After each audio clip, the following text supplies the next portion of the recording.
Hey everyone, this is acyuta-bhava from Nightlight Astrology, and today we are continuing our series on the Tao Te Ching for astrologers. We're going to be looking at verses 35 and 36 today as we continue to make our way through this classic spiritual text. Every time that we do so, we're reading through the text 2 verses at a time and then reflecting on how these verses may relate to us as students of astrology or as practitioners of astrology or as people who just love astrology. Obviously, I do this series because I think it's important. I always do it the middle of the week. It's important to pause and ask ourselves, why am I here taking in astrology content? Why do I do this? It's a good way to recenter ourselves middle of the week, kind of tap back into that spiritual center behind the astrology that we are consuming each and every day. And for me, this is a daily part of my practice. The Tao Te Ching has been a part of my spiritual practice for a long time, and is a source of inspiration for the way I look at the world and astrology. All right, well, before we get into it, don't forget to like and subscribe, share your comments, and click on the notification bell for updates. You can be notified when I'm going live or when a new video drops. You can always find a transcript of my daily talks on my website, nightlightastrology.com, in case you prefer to read them or something like that. Also, don't forget that we are now running a pre-registration sale until September 12th on 2 of our new programs. The programs are found on the website, nightlightastrology.com. And if you click on the courses page and go down to the masterclass series, you can learn more about 4 masterclass seminars that I'm offering in 2023. If you want to dive a little deeper into some advanced topics in ancient astrology, especially if you're already a student in one of my programs or have a little bit of background in ancient or Hellenistic astrology already, I think you'll really love these courses. There's 4 of them. I'm giving some talks on temperament and personality, Zen and the art of zodiacal releasing, the cycles of Venus and Mercury, and the mysteries of the moon cycle. All really nice advanced topics that can take your natal practice to another level. There is an early bird payment, saves you a couple $100 off. There's a payment plan if you need it, tuition assistance. If you prefer to just take one of the classes or maybe 2 of them, you could also just buy a one-off on any of them. Those a little bit more pricey if you do that. It's definitely cheaper if you go through the whole year program. The other class that I'm really excited about, Ashley and I are leading, and that is the Roots and Spheres program, which is a immersive, kind of like an immersive mind-body astrology experience. Throughout 2023, Ashley and I will be leading new and full moon circles to talk about the astrology of the month, basically 2-week chunks at a time between new and full moon and full and new moon, while also pairing the astrology of the month with a different plant teacher that will be dieting. This is a focused, experiential, participatory program that we've designed so that people who want to develop a more personal and spiritual connection to the astrological energies month by month can participate in this way and make astrology a little bit more of an intentional part of your personal growth. So early bird payment saves you a little bit off until September 12th. There's also a payment plan if you need it, and tuition assistance. We got to try to make sure that nobody's ever priced out if they want to join. So if you need that, please do take advantage of it. All right, well, that being said, let's turn our attention now to verses 35 and 36 of the Tao Te Ching. And I'm going to just put we're going to put the PDF up so that you can read along with if you care to. Let's make that full screen. There we go. So verse 35, and you guys know how I do this. I read from the Tarcher Cornerstone edition translated by Jonathan Starr, in case you care to follow along from the edition that I'm using. And I read verses 35 and 36. I'll read it through once. On the second time, I'll read each verse through and offer some reflections. So here we go. Verse 35. Hold fast to the great form within, and let the world pass as it may. Then the changes of life will not bring pain, but contentment, joy, and well-being. Music and sweets are passing pleasures, yet they cause people to stop. How bland and insipid are the things of this world when one compares them with Tao. One tastes, but the sweetness turns bitter. One sees, but the colors grow faint. One hears, but the sound fades into silence. One may look for fulfillment in this world, but his longings will never be exhausted. The only thing he ever finds is that he himself is exhausted. Verse 36. Contraction pulls at that which extends too far. Weakness pulls at that which strengthens too much. Ruin pulls at that which rises too high. Loss pulls at life when you fill it with too much stuff. The lesson here is called the wisdom of obscurity. The gentle outlasts the strong. The obscure outlasts the obvious. Hence, a fish that ventures from deep water is soon snagged by a net. A country that reveals its strength is soon conquered by an enemy. Let's go back to verse 35 again. Hold fast to the great form within, and let the world pass as it may. Then the changes of life will not bring pain, but contentment, joy, and well-being. Music and sweets are passing pleasures, yet they cause people to stop. How bland and insipid are the things of this world when one compares them with Tao. One tastes, but the sweetness turns bitter. One sees, but the colors grow faint. One hears, but the sound fades into silence. One may look for fulfillment in this world, but his longings will never be exhausted. The only thing he ever finds is that he himself is exhausted. Reflecting on this verse a little bit, what does it have to do with astrology? I mean, it's beautiful and filled with wisdom, regardless of if anyone ever practices astrology or not, or has any interest in it. But as an astrologer, I find it remarkable how similar this ancient wisdom is when compared to what ancient astrologers said about why we do astrology. Hold fast to the great form within, and let the world pass as it may. Then the changes of life will not bring pain, but contentment, joy, and well-being. Whether you're reading Vettius Valens, Ptolemy, Firmicus Maternus, any of the ancients, a number of whom were Stoics, but also Platonists and Hermeticists and people who came from different philosophical and religious backgrounds. But they all said something similar, which is that the planets never stop moving. They always keep moving. They're always moving because the world is always changing. Heraclitus famously said, you can't step foot in the same river twice. And the astrologers said that when you study the coming and going of the planets, that you start to realize that because they reflect the constant changes of the world, and you ride through the different seasons of life, the ups and downs, understanding that these ups and downs are reflected in the nature of the planets and the stars. They're reflected in the seasons, the changing of elements and daily weather, the rising and setting of the sun, the waxing and waning of the moon cycle. We study this so that we can find the changes of life, whatever they may be, to be a source of interest, joy, appreciation, contentment, that there's a still and steady center that starts to emerge.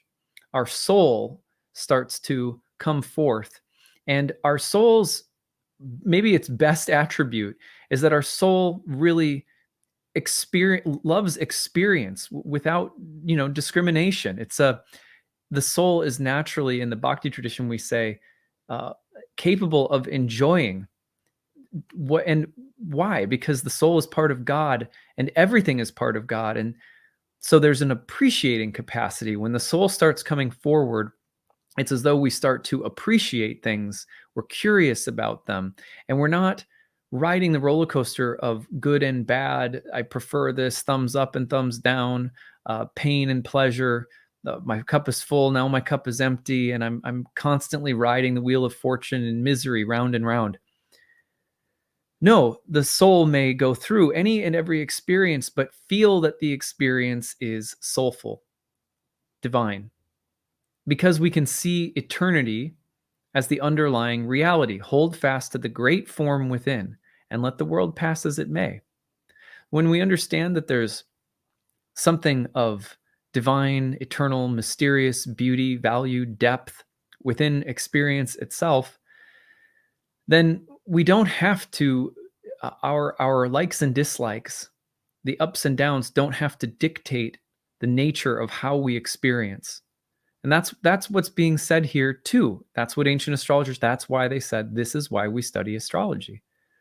Not because I want to know what's going to happen. I'm so addicted to having to know what's going to happen because I'm addicted to the highs and lows. And so that's why I take in astrology, is for it to further or for it to amplify my addiction to current events in my life or in the collective, and just help me, stay more and more attached to this sickening wheel. But what is the nature of that sickening wheel? Music and sweets are just passing pleasures.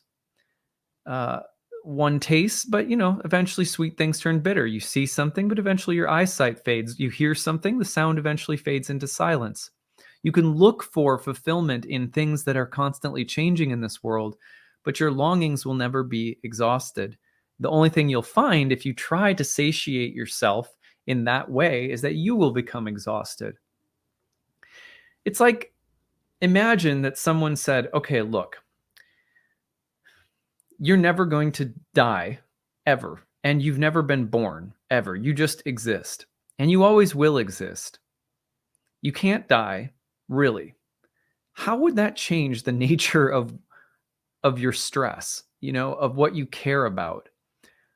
The idea in this text is that when we get in touch with this eternal nature that is called Tao, a name that can't be named, really, when you get in touch with it, that there's this sense of like the existential urgency, like there's somewhere to go or something to accomplish. At the very least, those goals or ambitions or dreams or wishes or hopes or aspirations or longings are at the very least understood as adventures, as things to be curious about and to have fun with, but not to let those things, rob you of your eternal perspective. The soul is eternal by nature. And when it knows and remembers its own eternity, then the relationships that it has in this world with the passing things of the world become really rich and divine and also eternal. And that's why they don't tend, the things of this world, the same tradition tells us, stop being judged as good or bad.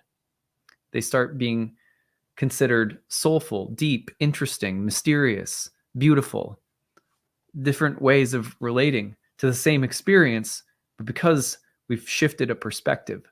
That's what we're actually, that perspective is what we're trying to cultivate by living with astrology day in and day out. Verse 36, contraction pulls at that which extends too far. Weakness pulls at that which strengthens too much. Ruin pulls at that which rises too high.